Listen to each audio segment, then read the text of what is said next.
5 правил удачно отдохнуть с любимым за границей. Иногда случается такое, что пара отправляется на первый отдых вместе, но возвращается оттуда совершенно чужими людьми.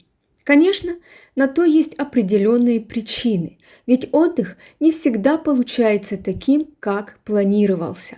Я выделю важные рекомендации, которые помогут сделать отдых вместе не просто запоминающимся, но и не последним в истории пары. Первое. Подготовка.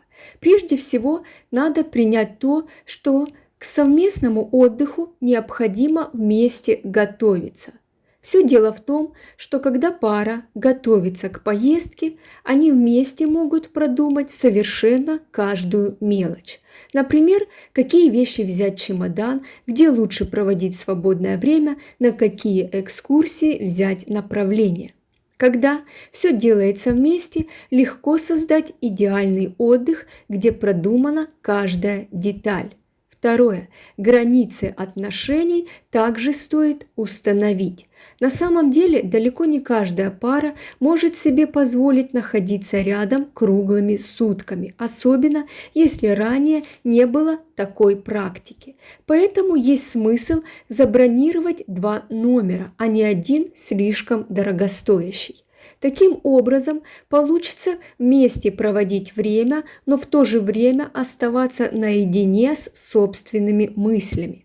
Даже семейным парам такая практика будет полезна, не говоря уже о первом совместном отдыхе. Третье. Важен сбор информации. Казусы могут происходить совершенно на ровном месте, если пара не владеет полной информацией друг о друге. К примеру, есть смысл поговорить о том, во сколько партнер ложится отдыхать, насколько рано просыпается.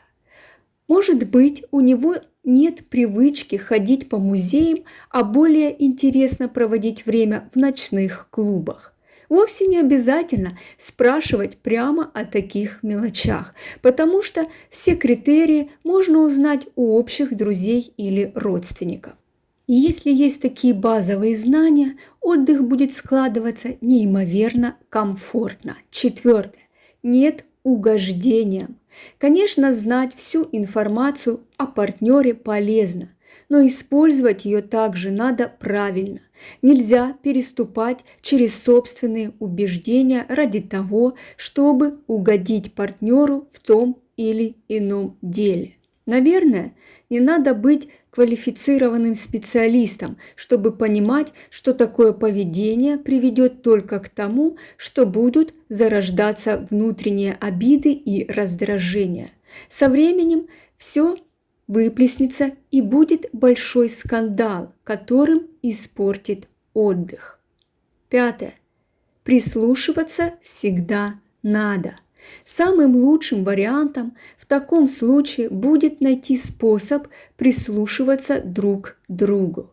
Речь идет совершенно о всех факторах – настроение, нежелание, чувства и даже жесты.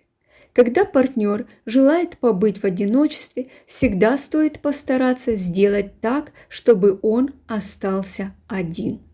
Но здесь всегда надо быть максимально открытым и все говорить прямо. Если хочется что-то, всегда надо открыто высказать мнение, а партнеру научиться слышать и делать все своевременно. Отдых может быть самым разным – активным или максимально спокойным.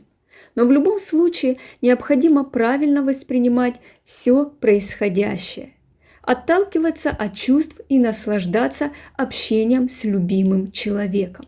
Когда все правильно сделано, первый отдых запомнится на всю совместную жизнь.